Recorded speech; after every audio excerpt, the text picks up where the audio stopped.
अस्सलाम वालेकुम। उम्मीद है आप खैरियत से होंगे। मैं हूं सलाउद्दीन फैसल कुछ नई ख़बरों के साथ। आज हम अपनी इस वीडियो में जो है 3 ख़बरें डिस्कस करेंगे। सबसे पहला हमारा मौजू होगा मरीम नवाज़ की रावलपिंडी में वकला कन्वेंशन से ख़िताब, और ये ख़िताब बड़ा दिलचस्प है। हम इसमें कुछ आपको दिलचस्पी के पहलू जो है वो बताएंगे कि ये ख़िताब क्यों दिलचस्प है। दूसरी ख़बर जो है इस्लामाबाद हाई कोर्ट से इमरान खान के लिए खुशखबरी है, और ये खुशखबरी जो है ये इमरान खान के मुकदमे पर भी बड़ा अच्छा असर डालेगी। तीसरी खबर जो होगी वो सूबे में एमरजेंसी के हवाले से है। तो सबसे पहले आते हैं रावलपिंडी की खबर की तरफ। मरीम नवाज शरीफ ने जो है रावलपिंडी में वकला कन्वेंशन से खिताब करते हुए कहा कि मुल्क में 40 साल जो है वो आमरीत रही है, किसी एक वज़ीर आज़म को मुद्दत पूरी नहीं करने दी गई। अगर आज रावलपिंडी में वकला कन्वेंशन को देखा जाए तो इसमें वकला की तादाद जो है वो काफ़ी मायूस कन थी, बल्कि लीगी क़यादत जो है वो वकीलों के लिबास में जो है कन्वेंशन में मौजूद थे, ताकि वो अपना भरम जो है वो क़यादत के सामने कुछ रख सकें।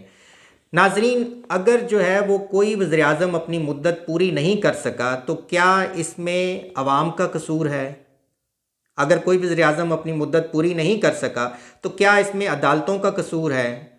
अगर कोई वज़ीर आज़म अपनी मुद्दत पूरी नहीं कर सका तो क्या इसमें जर्नैलों का कसूर है? अगर हम माजी की तरफ नज़र दौड़ाएं तो आप 90s में देखेंगे कि पाकिस्तान मुस्लिम लीग नून और पाकिस्तान पीपल्स पार्टी एक दूसरे को उतारने के लिए जर्नैलों का कंधा इस्तेमाल करते रहे। कभी नवाज शरीफ ने बेनज़ीर को इक़्तिदार से उतारा, कभी बेनज़ीर ने नवाज शरीफ को इक़्तिदार से उतारा। ये एक दूसरे को इक़्तिदार से उतारते रहे और इक़्तिदार के मज़े लूटते रहे, बल्कि इनके एक दूसरे के इक़्तिदार से उतारने में असल नुकसान तो आवाम का हुआ। अवाम जो है वो महंगाई की चक्की में बिसते रहे। अवाम के लिए मुल्क में जमहूरियत मजबूत ना हो सकी।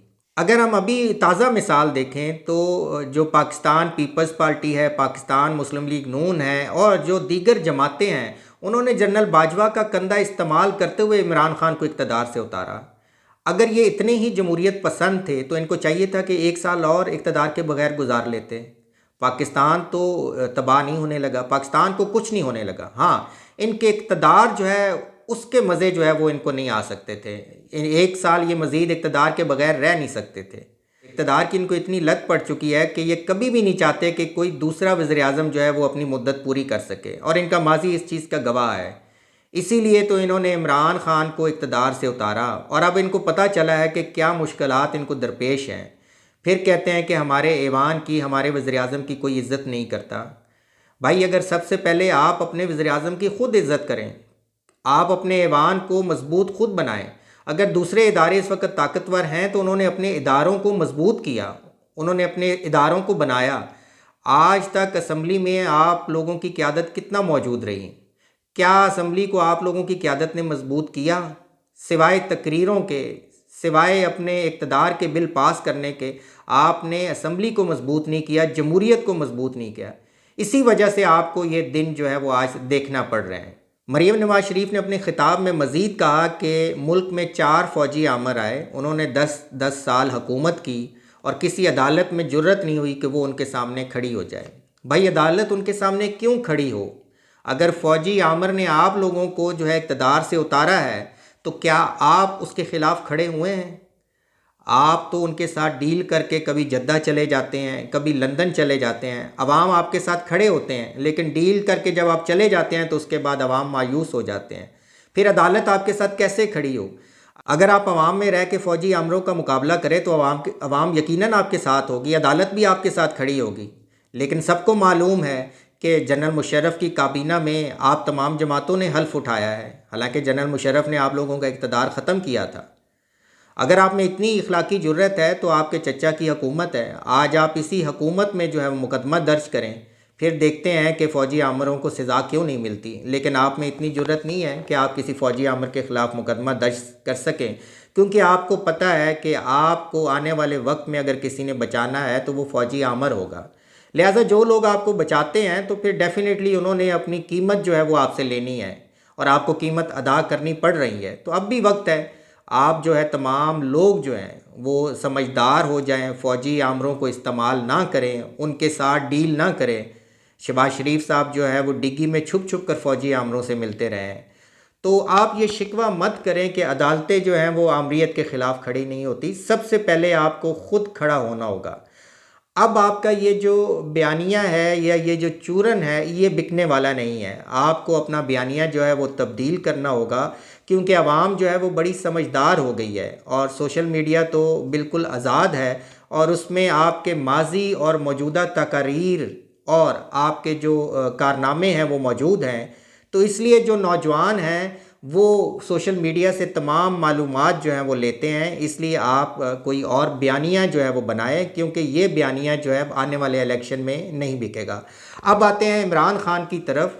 इमरान खान को आज इस्लामाबाद हाई कोर्ट में जो है वो बहुत बड़ी खुशखबरी मिली, बल्कि हाई कोर्ट ने हुकूमत का जो बयानिया था उसको उठा के बाहर फेंक दिया। हुकूमत ने एक बयानिया बनाया था कि इमरान खान ने ममनूआ फ़ॉरेन फंडिंग की है। आज जब हाई कोर्ट में एफआईए पेश हुई और एफआईए ने इमरान खान की ज़मानत मनसूखी की दरख्वास्त की, तो जज ने सादा से सवाल किया एफआईए से कि कोई आपके पास ऐसी दस्तावेज़ जिस पर इमरान खान के दस्तखत हों। एफआईए के अफसरों ने कहा कि हमारे पास वो नहीं है। जज ने कहा कि ऐसी कोई आपके पास सबूत हो जिसमें ये ज़ाहिर हो रहा हो कि ये जो फंडिंग आई है ये जो है ये एक जुर्म के पैसों से आई है। तो एफआईए के अफसरों ने कहा कि हमारे पास नहीं है।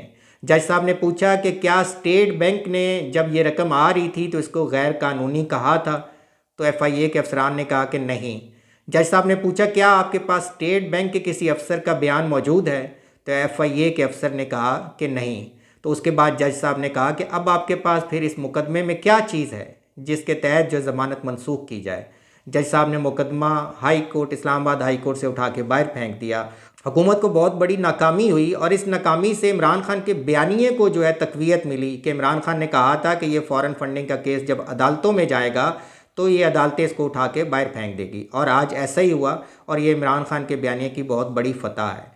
इसके अलावा हुकूमत जो है वो बार बार माशी एमरजेंसी का जिक्र कर रही है, और पंजाब के हवाले से अगर देखा जाए तो माशी एमरजेंसी जो है वो उसकी दो सूरतें हैं। पहली सूरत ये है कि जो सूबाई हुकूमत है वो सही तौर पे चल ना पा रही हो और कोई बैरूनी क़ुव्वत जो है वो सूबे में हमला आवर है या सूबे में माशी मुश्किलात हैं, तो उसके बाद जो सूबाई असम्बली है वो एमरजेंसी के हवाले से करारदाद पास करके सदर को भेजती है और सदर उसकी मंजूरी देने के बाद जो है वो सूबे में एमरजेंसी लग सकती है। लेकिन इस वक्त क्योंकि सूबाई असम्बली मौजूद ही नहीं है, हुकूमत सूबाई मौजूद ही नहीं है, इसलिए माशी एमरजेंसी या एमरजेंसी इस सूबे में नहीं लग सकती। हाँ, दूसरी सूरत ये है कि जो सदर हैं वो सूबे में एमरजेंसी का ऐलान कर दें। तो इस वक्त सदर जो है डॉक्टर आरिफ अलवी, वो पाकिस्तान तहरीक इंसाफ के जो है साबका रुकन भी हैं, इस जमात से भी हैं, तो इसलिए वो इस सूबे में एमरजेंसी नहीं लगा सकते।